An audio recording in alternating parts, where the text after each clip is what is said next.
I think I'll start, and if you can see anybody else in the waiting room, just let them in.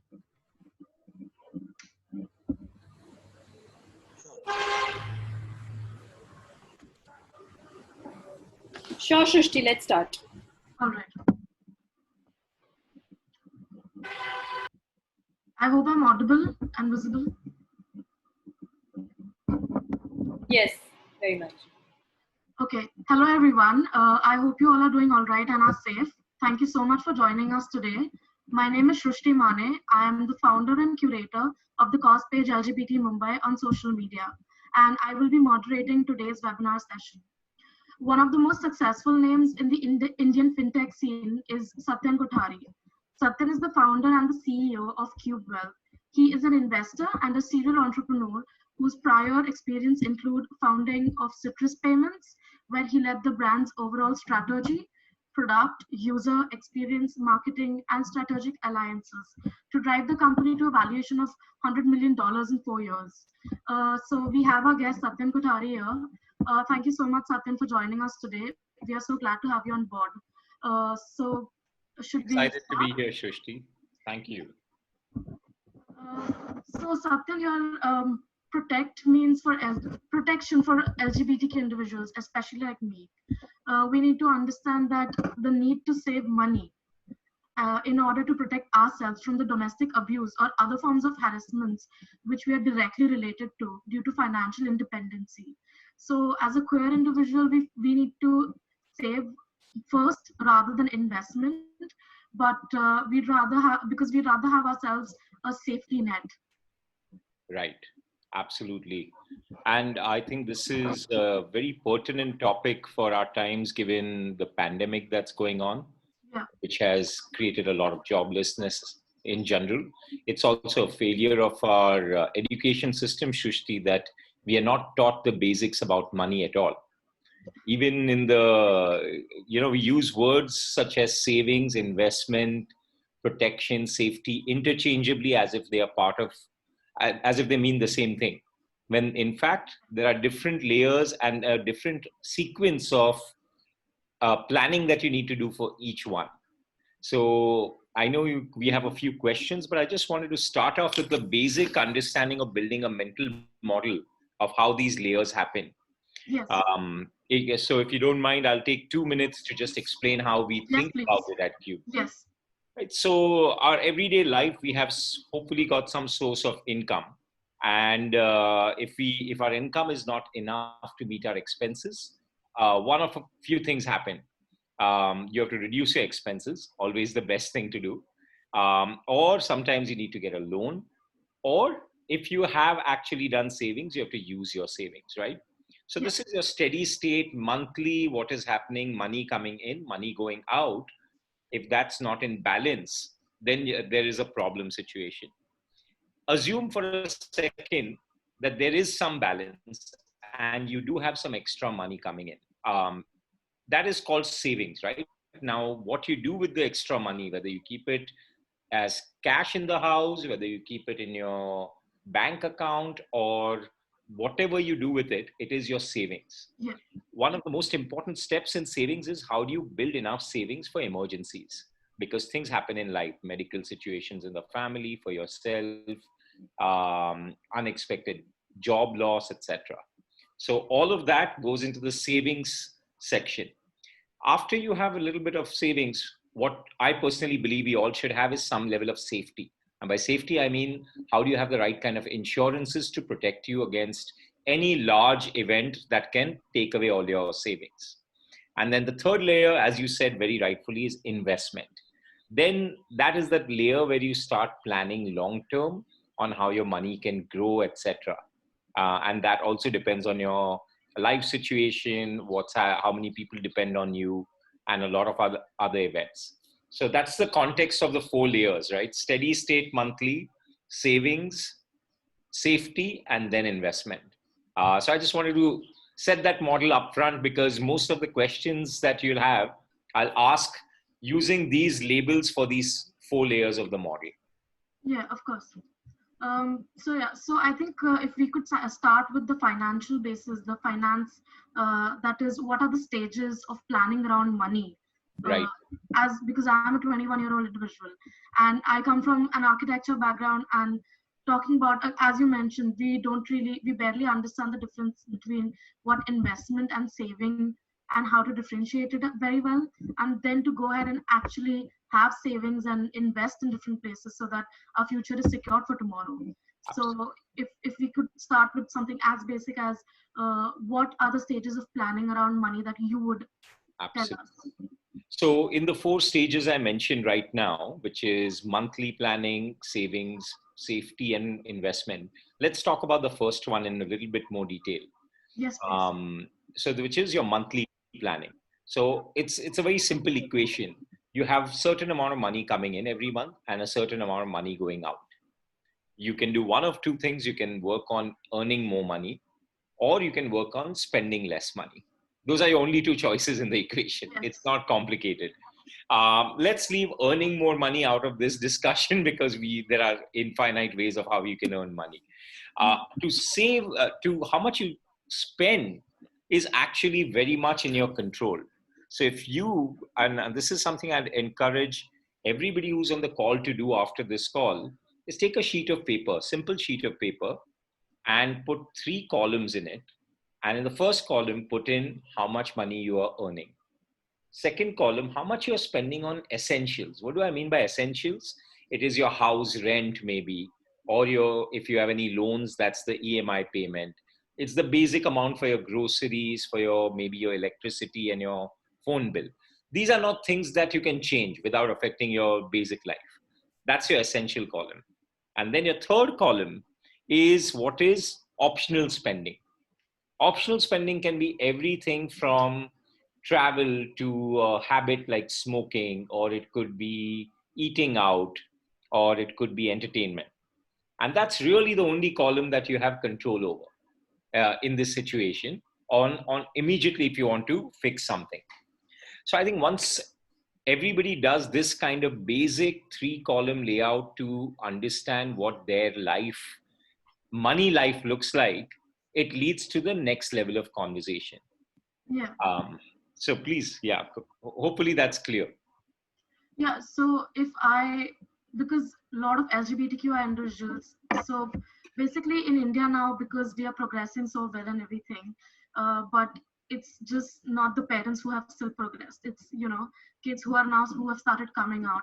And usually the kind of people and the age criteria people I see around me who are coming out now are in their early 20s, or maybe mid 20s. So for individuals like us, what would you suggest? Like, where should we start saving, and how should we start saving? Because as you mentioned earlier, that of course that we do have a control over the other leisure or entertainment expenditure that we have. But for someone like us, because most LGBTQ individuals come from this age criteria, who we first of all don't have any incoming earnings. So for us to directly to start saving, what would you suggest then? Right. So 20s is a very interesting age because you have a lot of potential earning years ahead of you. And so this is the time when if the basic steps are taken well, they can pay off really well in the long term. What happens is most people in their 20s decide to enjoy life too much if they are making money and spend as much, thinking, oh, I'll earn more in the future, so I'll save then. If you reverse that attitude and you say, from whatever money is coming in, first thing I'll do is pay myself. What do I mean by pay myself? I mean that I will make sure I'm paying my future self by saving some money right away. It doesn't matter how much it is. You could start with 1 rupee a day, but creating the habit is the most important thing of getting into the habit saying 100 rupees came in. How much do I pay myself before I pay my electricity, go out to eat, anything at all? Right? And that habit becomes a very important habit to build over time, because as your earning grows and you have the habit, that 1 rupee can become 10 rupees, 50 rupees a day, 100 rupees a day. So please, I would insist and say it doesn't matter. Your first step, whatever your income is, pay yourself, even if it is 1 rupee. It creates a great habit. Now, what happens with this 1 rupee is you'll be surprised with time, whatever you put that 1 rupee in, it can be under your bed. If you can put it in a bank account, if you can have the ability to do KYC to buy a mutual fund, for example, which I know, understand this community, everybody doesn't have that luxury. But if you can, then you can do things such as liquid funds, which give 6, 7%. Now, what this does is it creates that 1 rupee adds up every day to create what is called the emergency fund for your life. And your emergency fund should be, remember, we did that math of 3 columns. You Yes. take the last 2 columns, your essential expenses and optional, and those are your total expenses. You multiply by that by 3 months or 6 months, depending on whether, if you're alone and you're living and taking care of only yourself, multiply by 3 months. If you have dependents in your family that you have to take care of, multiply by 6 to 9 months. And that is the amount of emergency that you want to have as a goal to save for yourself before you even talk about investments, right? Yes, Don't even exactly. talk about that. Yeah, exactly. Exactly. And because that is going to give you peace of mind of, if there's an emergency, you have money. You don't have to worry what the investment is doing, whether it's up or down that time, because you always have this emergency money. And almost nobody will teach you about this. If you ever go to somebody who is an investment advisor, they will never teach you to save this emergency money for a very simple reason. It doesn't earn them anything. They don't get a commission from it. So they never want you to do that. They want you to immediately invest in something. Yeah. So now, because most LGBTQ individuals, especially the trans community, who's at the most vulnerable and disparity of the entire society, because these individuals have been oppressed for years, and now some of them, most of them actually, still do not have something basic documents like ration card. So bank to now have a bank account.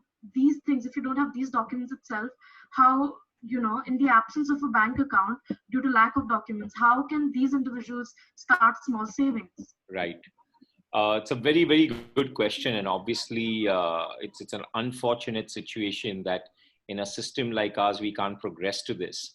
I only have a couple of ideas, and maybe happy to have it in Q&A as a discussion. I believe one is cooperative banks sometimes are more inclined towards helping open accounts for the community, some of them. The other approach is you can go to a non-formal system like a chit fund, where everybody contributes, that entity then invests. The only risk there is you want to make sure you don't lose your money. So you want to Google and find out who's behind the chit fund. You want to check with friends if they've had a good experience. But even with that, you have to be careful, because for 1-2 years they might have had a good experience. That doesn't mean that the operator is not going to do fraud after that. It's something called the Ponzi scheme, where they keep taking money from new people, pay off the old people. So that builds trust over time. You don't want to fall for that. So even chit funds, some of them are registered under RBI, and they are allowed to take money informally without proper identification documents. I would highly recommend looking at that and Googling and seeing if there are any regulated chit funds available for that. All right. Other instruments such as even gold, sometimes digital gold, can be available with very lightweight KYC or documentation. That's the other thing I would check. Of course, Cube, my company, offers it. You can check it on Paytm, PhonePe, etc., and see if you have an account there. You might be able to buy gold, which is kept by them in a vault, and so you can buy and sell it anytime you want, and that can become a good saving habit. because it stays out of your house, etc. It's kept safely somewhere, so you're not tempted to spend it too easily. And what would you say is, an appropriate, when should we start investing as such? So before we go to investing, there's one more step in the middle called safety. All right. So safety is very important in the sense that I'm not talking about physical safety, I'm talking about financial safety. There are some events in life which, if they occur, they're rare that they occur, but if they occur, they can financially devastate you. What are these events? Typically, it is some big medical illness, right? When you get what are called the 9 top illnesses, the bills can go in the tens of lakhs to crores. Yes. Second is if you own a vehicle and if you get into an accident with the vehicle, not only can your vehicle be damaged severely, but if you hit somebody else, they could also pursue you if you don't have money to pay for that damage. If you have if you have dependents, right, then you need to carry life insurance. Now, in all 3 of these, there are many mistakes people make. In medical insurance, you can buy a very basic policy, and then you can buy something, if you're young, something called critical illness policy. If you try and buy the basic policy for a very large amount, your premium per year is very high. So you don't need that necessarily, because if you're young, mostly you can't get that sick. You can buy a small amount. But the critical illness is the big thing you're saving for. And if you just buy it for the top 9 critical illnesses, it's very cheap to buy it. So they don't pay you if you just have to go to the hospital for a fracture. But for example, if you get cancer, it's considered a critical illness, so it protects you for the crores in treatment it takes. So that's in the health section. Car, motorbike, etc. is well known, so I won't cover. And there too, you can always do comparison shopping, because you can easily save a couple of 2,000-3,000 rupees a year if you shop around with sites like CoverFox, Acco, etc. online. Life insurance is the one, Shrushti, that most people fall for and make the biggest mistake, because they'll traditionally go and buy things like LIC policies. So everyone was buying LIC's policies at this point. It is crazy because they have such a powerful sales network that comes and convinces you that's the only option. In fact, buying LIC policies mostly means you're buying something called whole life insurance. Now, it all sounds very nice, right? When you say whole life, meaning my full life. No. Whole life means you get some money back at the end of the policy. So lots of us like that also. All of my premiums are not wasted. I'll get some money back. But guess what? They're not coming in or freely giving you money back. What they're doing is they're taking extra premium from you. They're using that money for the next 10, 20, 30 years of your policy.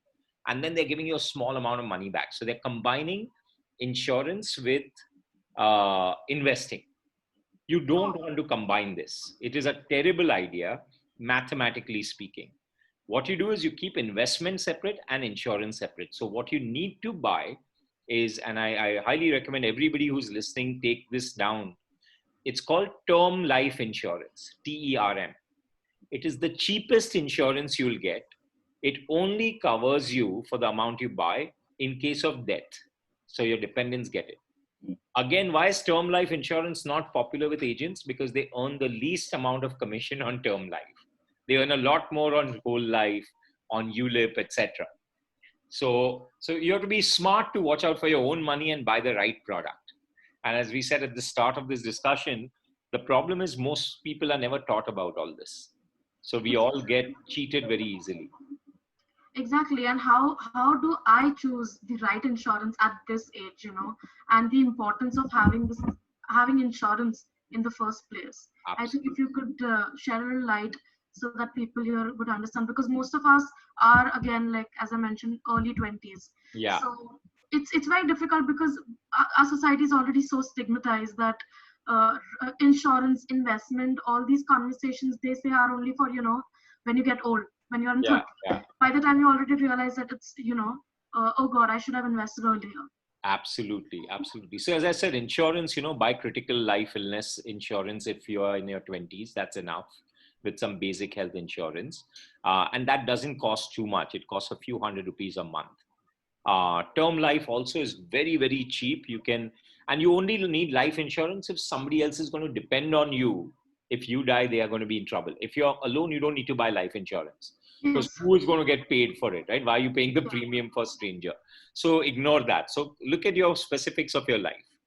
And then we can come into the last fourth category called investments, Yeah. right? Once you have your savings in emergency, once you have the basic insurance for health and life, at least term life, then we can talk about investments. Now, even in investments, Shrushti, the way to break it down is into three layers. And it's very logical. I know it sounds complicated, but if you write this down, it's very, very straightforward. The first layer in investing is to look at what expenses you think are coming up between now and 3 years maximum from now. Okay. So 0 to 3 years, we call it. So it's 2020, between now and 2023, if you have any expenses coming up. Expenses could be anything from further education to upgrading maybe your vehicle or buying a first vehicle, right? Or maybe a big vacation you want to take. It depends on you. So that's one category.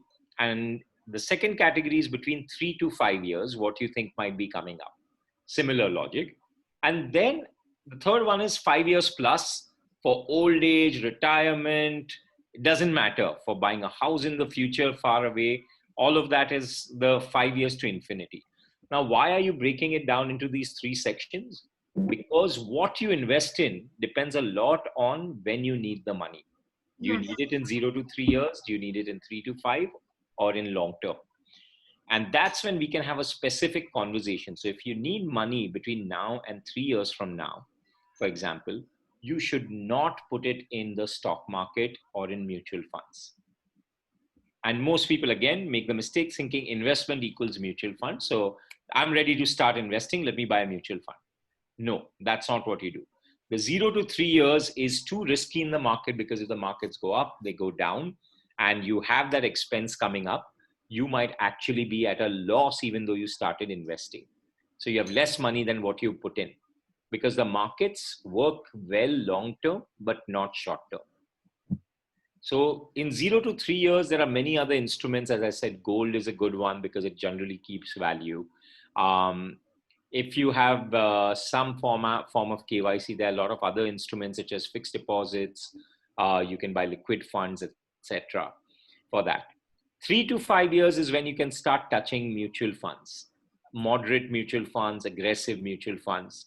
All of this also, it's complicated because there are over 17,000 types of fund schemes in India itself to choose from. That's a lot.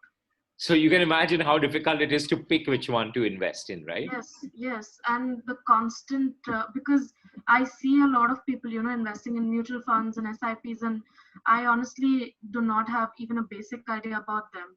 So Right. it really becomes difficult. And the other individuals also who I know who are investing, most of them have to just keep up with the news, then take a call, which is again still so risky at this age, to keep investing Absolutely. in these things. And Absolutely. And yeah, and you spoke about two main things which we'll cover, SIPs and how you have to be emotionally disciplined in investing. But please go ahead further. yes, and how do I even decide what amount should I be investing? Yeah, yeah. So as I said, everything you can do to pay yourself first before your expenses, you should be investing, right? The more you pay yourself, the richer you are, logically, right? Yeah. So the most you can invest at any time, you should be doing it, maximizing it out. And now obviously it depends on your income amount and expenses, but maximize how much you can invest at an early age, because the earlier you start investing, the more time it has to grow in what's called compounding. And compounding is very magical, right? It's if you look at something that doubles every 5 years, right? Let's say an investment. So if you start at 100 rupees that you just invest today, after 5 years, logically it's 200, right? Yes. After another 5 years, it'll double from there, so it becomes 400. 100. Yeah. After 10 more years after that, it becomes 1600. After 10 more years after that, it becomes 6400. Right? So in 30 years, your 100 rupees has become 6400, 64 times. Why? Because you gave it time to increase. Yes. And that is magical. And that's why the 100 rupees, if you wait for 5 more years before you put that 100 rupees in, instead of 6400, you will have only 3200, half the amount. Yes. That's crazy. Yeah, it is, because now that you actually see the calculations, these are like crazy big amounts. Yeah. And yeah, and if you could tell me, like, what are the most common financial mistakes, like, for an individual like me who should avoid during investments like these? Absolutely. So there are two big mistakes people make. One is actually three big mistakes. One, they don't start investing. So that's the fundamental one. If you never start, you can never have a shot at having an investment, right? So you Yes. have to start. And as I said, even start with 1 rupee a day, it doesn't matter in savings. It builds a discipline. Number two, they don't stay regular enough. So that's the concept of SIP.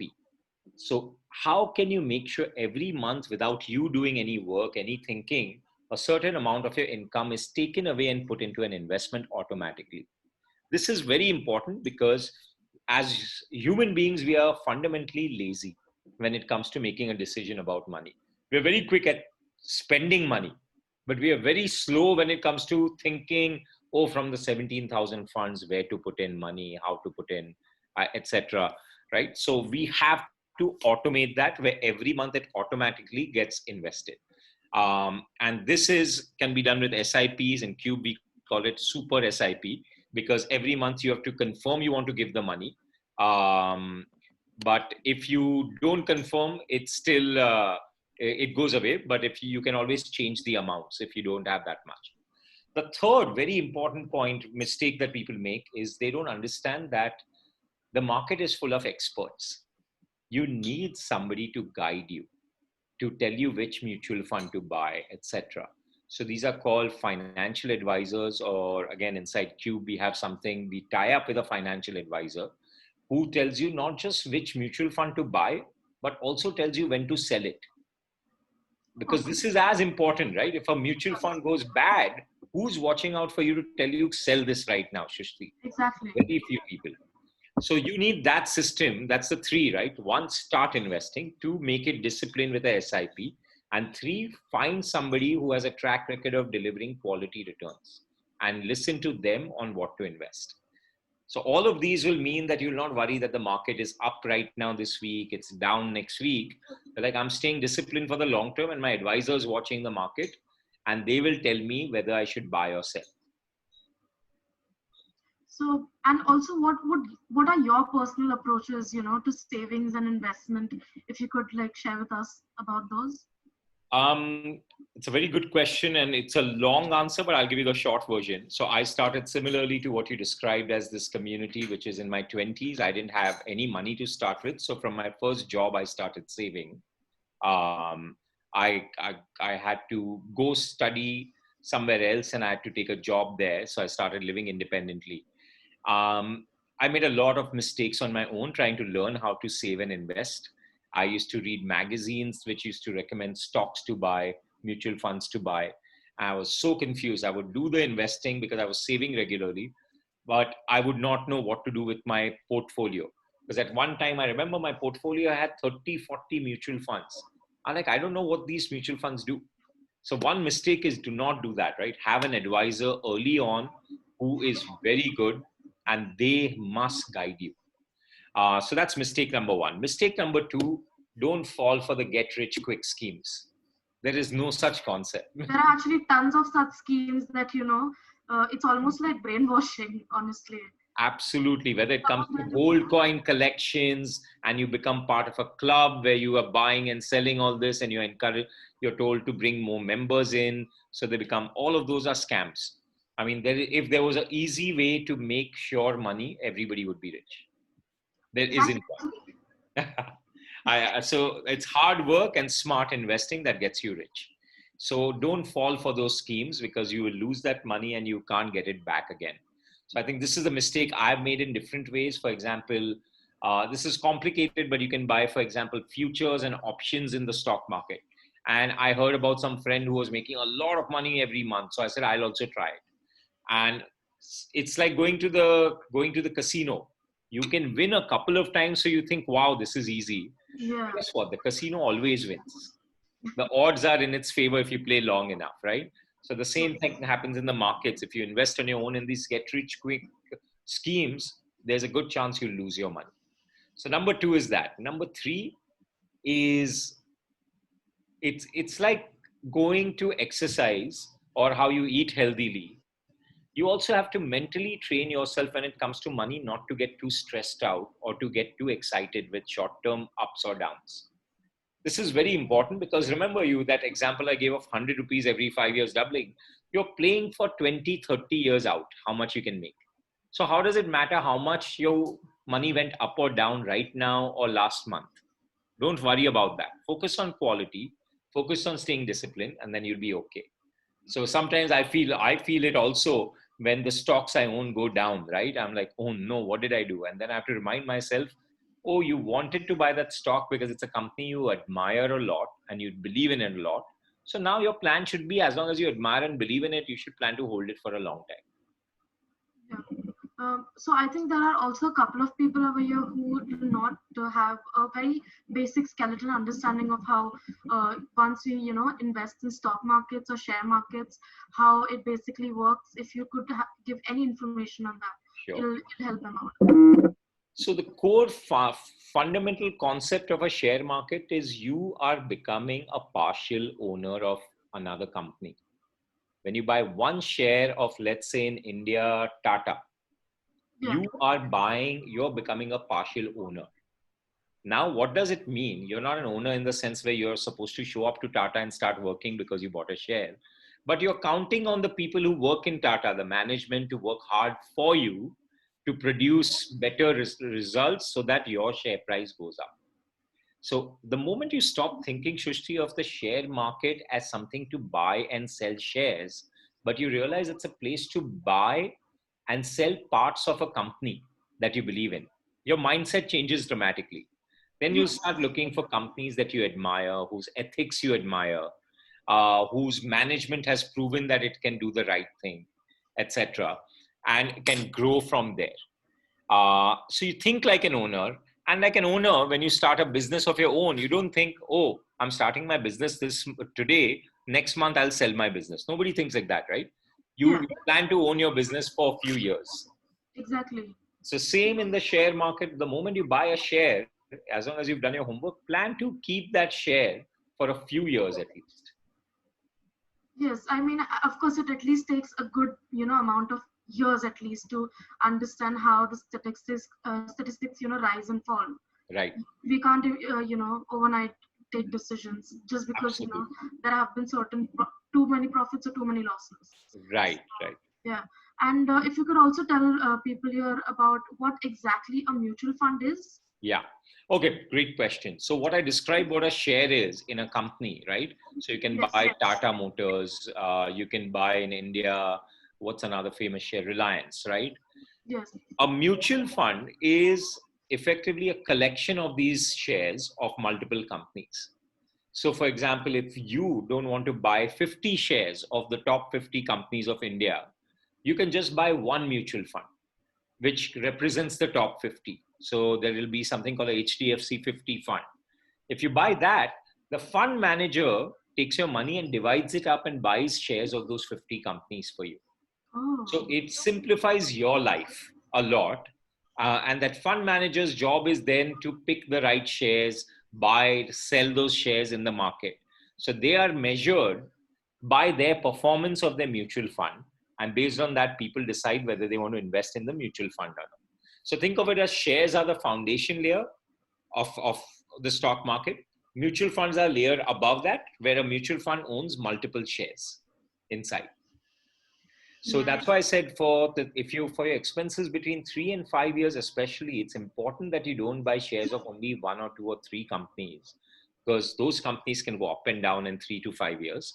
Instead, buy 2, 3 mutual funds. So you get what is called diversification of your risk across about 50 or 100 companies. So you get the average return, but nothing goes up too high or doesn't drop too low, which is what you want. And if you could also explain to us basic what liquid funds are, which you just mentioned. Right, right. So in the share market, there are two things what you can do, right? I simplified by saying you're buying shares of a company. What you can also do is you can give loans to companies. So a company which says, okay, I'm setting up a big car manufacturing plant. and I know this is the, let's say the cost for the plant is 100 crores. Okay. And I need the money only for 6 months, because after I build the plant and as the cars start getting manufactured and I sell them, I'll have enough money to pay back for the 100 crores needed for the plant. So then they are not saying I want 100 crores worth of ownership of the company to go away. They're saying I want a loan of 100 crores from the stock market. When you do give that kind of loan, that is called a debt fund or a bond fund. And a liquid fund is a kind of a debt fund or bond fund. Only it looks at giving loans to companies for very short duration of 30 days to 90 days. So a liquid fund for that reason is very good for your emergency savings, because you get a good return more than your bank fixed deposit. But at the same time, it's relatively very safe, because the loan that it's giving to really good quality companies is only being given for 1 or 2 months or 3 months. So there's a very high likelihood that the loan will be returned back. The longer you give the loan for, the higher the chance that the loan might not come back, because nobody can look in the future for 5 years, right? If you give a 5-year loan. But for 2 months, or rather a mutual fund manager can read Tata Motors financial statement and say, if I give Tata Motors a loan today, in 2 months, they'll surely have enough money to pay me back. That becomes a sure factor. So in liquid funds now, you can get between 5 and 6% returns. And you can get your money out anytime. So it's not like a fixed deposit, which might give you 5%, but only if you lock your money for 1 year. You don't want it locked because you're keeping it for emergencies. Yes, I think a lot of, I think that FD turns out also to be a good option for young trans people, is the ones that come from, difficult backgrounds. So I think FD particularly becomes like a really good mode of saving. Absolutely. So bank accounts, leaving it in the saving account, leaving it in an FD is absolutely a great start. Don't get me wrong, right? It's better than not saving at all. Please put it in to start. Once you start putting it there and you become disciplined, that's the time to start thinking, now instead of making 3% in the bank, can I get 6%? Now you're reaching, in games, it's called reaching the next level of the game, right? You're going up to the next level and saying, now it's time to make more money from this. Yes. And for most of, because I know a lot of now, same-sex couples that, move in together and they live together and everything. So of course, I mean, that these two individuals now are going to take a loan, and then invest in a house. So when is it okay really to take a loan, or what should, what's the procedure, and how should a person, and what should a person keep in mind to avoid bad debts? Very good question, and it's a deep question. By the way, I just want to encourage everybody who's listening that on the chat, you can ask your own questions and we can pick those up as well. So please just type out the questions there. So Shrushti, the loan question is a big one because it depends on life situation. I mean, the only thing I believe you should take a loan for are two things in life. One is, I'm talking about long-term loans, okay? One is for buying a primary house to live in. So that's the one, which also is debatable, but that's again another topic about whether that's a good investment to invest in. Given the current conditions in the world, it's way cheaper to rent a place than to pay EMIs to own a place. And this is just simple maths. How much you make by paying rent, because when you pay rent, it's not wasted money. Everybody's being told rent, matlab, it's gone. You'll never see the money again. No, when you paid rent, the money you didn't pay for the down payment of the house and the loan interest is the extra money you have left to invest in the market. And the market does well, you could actually make more money. But let's say for emotional reasons, you want to buy a house, that's a good reason to take an EMI. The second good reason is, for example, if your work requires or your family requires you to have a vehicle, that's okay to take one, because we live in a country like India, which doesn't always have great public transport. Yes. And it's not always the most comfortable. There are safety issues, there are comfort issues, there are weather issues. It's too hot, pollution issues. And the good news is a lot of vehicle companies themselves are giving very good loans at very low rates of interest. So shop around a bit. see across 3, 4 different manufacturers, different models, who is giving the best rate. There's almost always somebody who has a sale for a car or a motorbike because they want to get rid of extra stock or something like that. So that's a good place to take a cheap loan. If you really need a short-term loan because some emergency came up in the house, one new angle to look at is a lot of these online digital lenders are there, which give fast loans for multiple reasons. So there are many, many companies from MoneyTap to Zest to India Lens who all give you money immediately. Carva is another one, a small one out of Bangalore, which I like a lot. The catch there is you make sure that you return this money first before you do any investment or saving, and as soon as possible, because all these short-term loans have a very high rate of interest. Interest, exactly. Yeah, it's 20 to 40% at times. Which is a lot if you think about it. Yeah. A house loan is about 9 to 10%. A car loan will be between, or a vehicle loan will be between 8 and 12%. But the short-term loans are 20 to 40%. That's the one you want to give up as soon as you can. And are there any more different modes, of like, you would suggest people to invest in small investments, more of them? No, actually, investing is not complicated, Shrushti. I mean, everybody wants to make it complicated because they want to confuse people. Let's be honest. Okay. The bank RMs, everybody wants to confuse you so they can sell you a product that they can make the most money off in commissions. So, for example, if you walk into a bank, if you have an account there, the bank RM will surely try and sell you a ULIP. Please do not buy a ULIP. Same way they'll say, do you have whole insurance, life insurance? Everybody must have life insurance, they'll say. And guess what? They'll sell you whole life insurance. Yes. So investing is not complicated. Short term, keep it in a bank for FD or in liquid funds for 0 to 3 years and emergency. For 3 years plus, put it in mutual funds and buy at least 2 mutual funds to diversify your risk, and always get some expert to guide you on which ones to buy, so that they can also track that mutual fund and tell you when to sell it.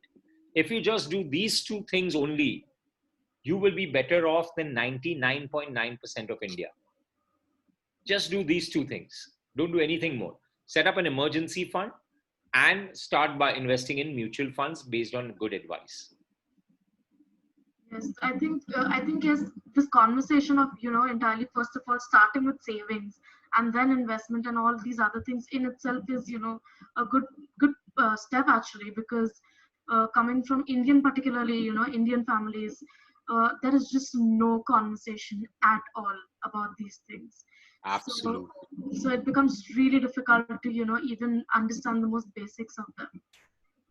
Absolutely. And it's a very sad thing, because our parents, even if they knew anything about money and wanted to guide us, they lived in a very different India. They were very conservative India, etc., which didn't understand that money is possible to be thought through in a logical way. And that's terrible, because what that has meant is that the super rich kept getting richer in India. The ones who knew about the stock market, the ones who had good advisors, they all kept getting richer. There's a reason that we have billionaires living in Mumbai, right, around us. Exactly. And a lot of it is that they are just have access to more information and more education. I think it's time for us to even that out, the game, and become smarter about how we all invest. So, so save for emergencies, 6 to 9 months, and then start investing if you don't need money for the next 3 years in mutual funds. By the way, Shrushti, I have a question from David Rodriguez. Yes. Can I read it out? He sent it to me privately. Yeah. Hi, I'm just wondering if investing in cryptocurrencies at our age is good or bad move. David, I'm an investor in cryptocurrencies. So, but even then, what I'll say is investing in cryptocurrencies is like playing in the casino right now. So, and it's okay. You can go gambling in the casino if you have extra money, but you don't go into the casino and spend all the money you have in the world, right? Maybe you spend a certain minimum amount that you decide. Same with cryptocurrencies, even though it's not exactly a casino where you'll surely lose at the end of the night. make sure it's play money. This is not where your serious money should go. For right now, the global financial system still believes in the stock market, in governments. That might change 20 years from now. We don't know. But for right now, 95 to 98% of your money should be going into your bank savings, liquid fund savings, or in mutual funds right now. Because we also hear, tons and tons of new kids, investing their money right off in Bitcoin for that matter, and other more electronic, currencies. So Yeah. The problem is these are not purely investments today. If you see Bitcoin's fluctuations, in just from the start of the year, it's crazy how much it's gone up and down. So again, remember, you can put Bitcoin for the money you don't need for at least, let's say, 5-10 years. That's okay. But make sure you fill the buckets for your emergency first, 0 to 3 years next, 3 to 5 years next before you touch Bitcoin. Bitcoin in 10 years might work out. And that too, even in your 5-year plus bucket, make sure you diversify. There are some great ways to buy certain high quality stocks that you should buy. And maybe some percentage also you can put to Bitcoin from that 5-year plus allocation. Please don't do it upfront. And again, it's, if you do it for the short term, it's like get rich quick. You're trying to do that and it doesn't work. Every time you buy something, somebody's selling on the other side. Every time you sell, somebody's buying, right? So if you think you're going to get rich, means you're hoping that the other side is always an idiot compared to you. And that sadly is not always true in life. Yeah, I think that's a very good point, actually. So Rashmi and Dhruvi both have a question. And by the way, everybody, you can send them to all also if you feel comfortable. That way we can all read them. Rashmi's question is, what percentage of your monthly earnings should you aim to invest? Rashmi, the maximum you can. I mean, literally. Obviously, there's the essential money which will go for rent, etc. The rest will go for, obviously, the point of money is not to be such a miser that you don't enjoy life. If you like going out with friends, if you like to travel, you must do that. But it's always a balancing act. How much do I want to spend on myself now? How much do I want for myself in the future? What is investing? It is paying yourself for the future. So the maximum you can put away in investing while maintaining that balance is an important part. And a simple way is just at the end of the month, write down how much you've spent where, and just observe the part and say, did I really need to go out to eat 3 times last month? Could I have gone out twice? And maybe the third time, some friends would have gotten together and we would have cooked together. So we get the joy of tasting some new food without spending restaurant level money. And then maybe that automatically means that you have 30% savings in your food bill for the month. Is that worth it? It's, you have to decide personally. If it is worth it, that 30% now goes towards your investment. Yeah, and personally also I think we really should, resort to a couple of more sustainable ways that, we can save money. I think that's something that not many people think over. Like the example that you just mentioned, I mean, it might sound very cliche, but if you actually look at it, if more and more people, start, inculcating this as a habit, it then becomes, a good pattern. And that's also one way that, it's discipline.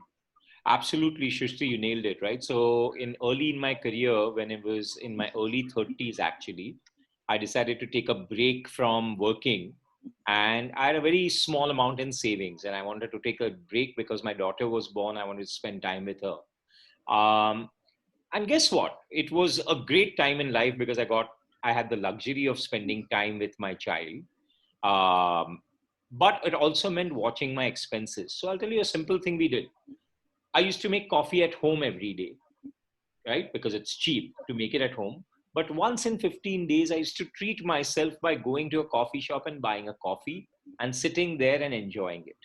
So it's not that I said no more coffee because I can't spend, right? I like the taste of coffee a lot. I just made it at home. But I also wanted the joy, and it almost felt like a prize every 10, 15 days to go out and have it, saying I've earned this luxury, even though it doesn't cost that much to have coffee outside. But little things that you do Exactly. with habits. Yeah, small things are, I think, later that make, that have formed better patterns and bigger patterns. Absolutely.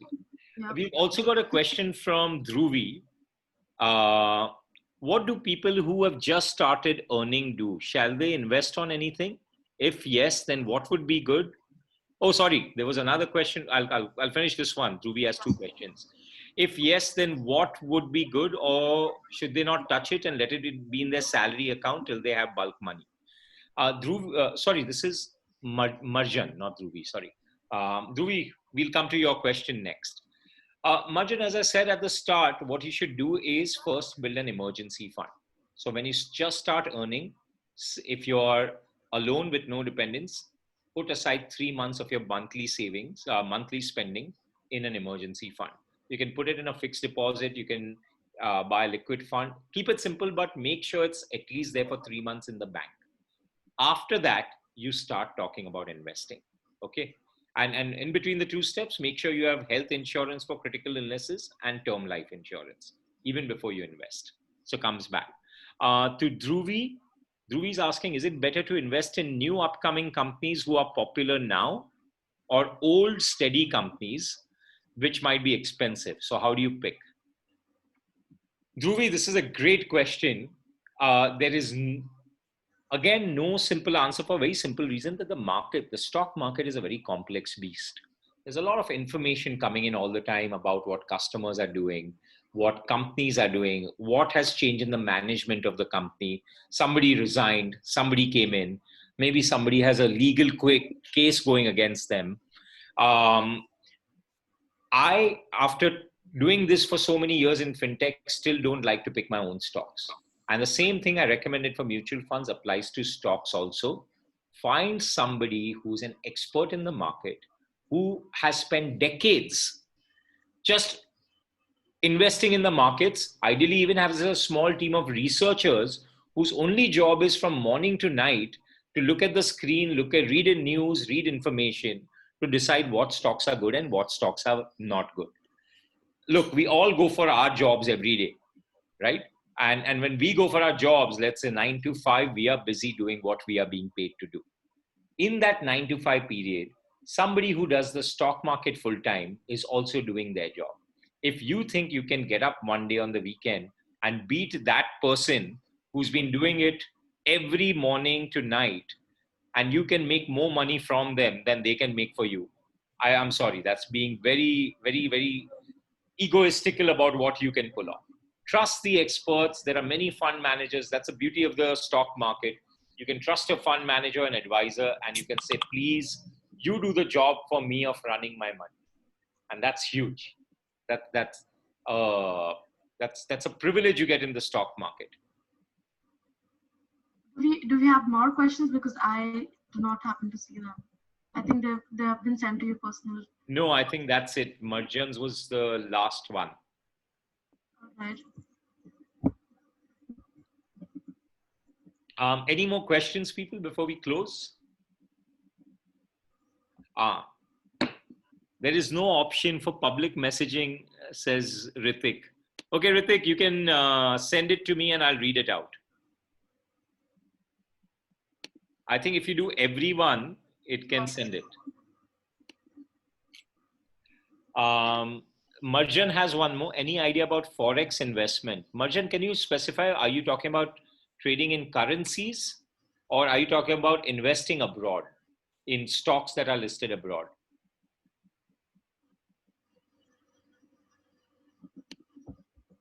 Trading. I'm not the right person. I won't mislead you with any advice here. I don't like short-term trading because in the day, as I said, from morning to night, I like to run my company. I don't have a dashboard running about what's happening in the stock market, what's happening in the Forex market. That's not to say people haven't made money and haven't lost money. I believe trading by fundamentally is a high risk, high return endeavor. There are too many, by the way, by training, I'm a computer science guy. There are too many people who have become very smart in this space where they've written software algorithms that can beat any human who wants to do trading manually. And of course, again, you can win sometimes, but most of the times you lose because that algorithm will pick up what is to be bought and what is to be sold in a microsecond or even shorter than that. before you think you can analyze anything. And then they'll, on top of that, analyze with lots of interesting models written by Nobel Prize winners in economics, like there's a black scholes model, I believe it's called, for options trading, which applies to currency trading, which calculates the return potential versus risk. So all these algorithms do all this in microseconds, while we, sitting as humans, will be looking at it and saying, "Acha, aaj dollar buy karu ya sell karu," right? And that algorithm's already figured it out and is ready to buy or sell it to you based on a lot more knowledge. So remember, in trading, every time you buy, somebody's selling. As long as you're betting that that person is stupider than you, there's a good chance you'll make money. My take is all of these systems and all of these experts are smarter than me, at least. So I don't trade. That's very different from investing. If I buy Reliance, I'm saying Mukesh Ambani is a good businessman who over 10 years will make his company successful. That's why I want to buy Reliance stock, so that I'm part of that success. I'm actually betting that Mukesh Ambani will succeed. In trading, you're hoping that the other side is stupider than you, right? There's a big difference. You're betting with people or against people. In investing, you bet with people. In trading, you bet against people. That's a huge difference here. There's two more questions. Madhura's asking, is recurring deposit a good investment option in a nationalized bank, or which financial institution would you recommend? Yes, it's a very good option because you are automatically saving every month. Nationalized banks like SBI are very good. I would trust HDFC with my money also. Why? Because they are very annoyingly conservative. They ask for a lot of paperwork, which means that they keep your money safe from frauds that happen at places like Yes Bank, PMC Bank, etc. You don't want your money to be sitting in a bank where the bank itself is not being run properly. So I would say go for SBI, go for HDFC Bank. ICICI, Kotak might be other options, but I like to stick to these two, SBI or HDFC. Stick to them and yes, a recurring deposit is a great idea. Make sure that money keeps going. And when you do a SIP, it's the same concept of a recurring deposit, except it's not sitting in a fixed deposit. It's going every month in a recurring format into a mutual fund. Both are very good ideas. Recurring deposit for your 3 to 6 months of emergency expenses. Once that is collected, stop the recurring deposit. Then start making a SIP into a high quality mutual fund, because your return potential is much more there.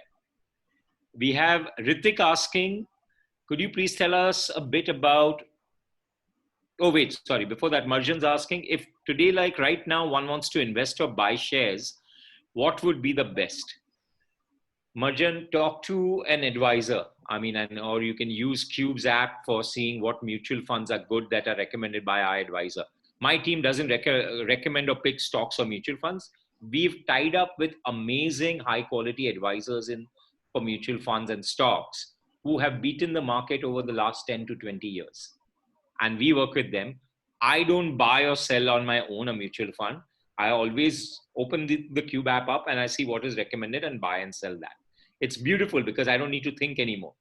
I don't need to worry about, this fund, will it do well or no? I'm like, some expert that we have selected after a lot of diligence is doing the job every day for us. And Ritik's question was, could you please tell us a bit about Cube Wealth? Does it have anything to do with financial advising? Yes, Ritik. So it's exactly what I just described. We are a tech platform which brings together very high quality investment options and advisors from the real world.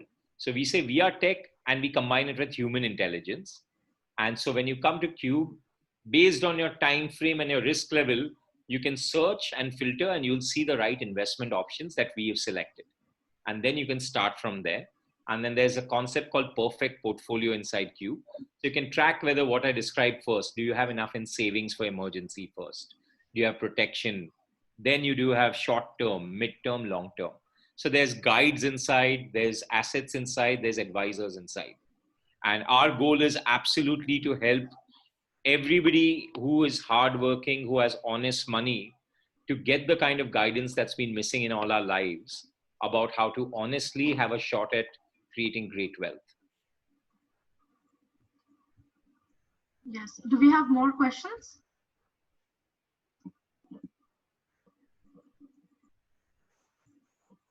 That's it. I think, Shrushti, I'm not seeing anything. All right. Even I'm not able to see if there are any more questions actually. Okay, great. Should we wrap up? Yes. So in wrapping up, I'll just remind, I know we spoke about a lot of topics. Sometimes they're complex and overwhelming. I just want to remind everybody to do just two things. One, start building that emergency savings fund, okay, for 3 to 6 months. And then second, after that, pick a quality mutual fund, 2 mutual funds, and start saving for that after you have the start investing there after you have the savings done. Just do these two things and you'll be very, very happy in your life that you followed this advice. Yeah, I think this webinar has actually cleared a lot of air that I had, about different mutual funds or other things. So I'm glad that this has cleared the air around my basic knowledge of finance. So yeah, this has been extremely helpful, and thank you so much, Satyen, for sharing with us your knowledge and making this accessible for all the participants present here today. And we really appreciate it. And thank you each and everyone for joining in today and utilizing this webinar. If any of you all still have any doubts or questions, please feel free to reach out to us on the Gmail that has been sent to you via the WhatsApp number, or DM us on our Instagram handle and we will revert back to you. Great. And Shrushti, happy to volunteer my time and my team's time to answer those questions that keep coming up. Feel free once you collect a few questions to send it our way. And yes, I will do so. We'll be happy to answer that. Very, very happy that this community is taking such an interest in helping themselves for the future. I think that's a very positive thing. And don't worry if you don't have formal means like mutual funds, etc. As I said early on in the discussion, it's more about creating the habit of saving and investing early on. Even if you come up with alternative places to save and invest, it's better than spending all your money because you can never get it back once it's spent. Exactly. So yeah. Thank you so much. Thank you so much, everyone, for participating today. And happy Pride Month, everybody. Happy Pride Month to everybody as well.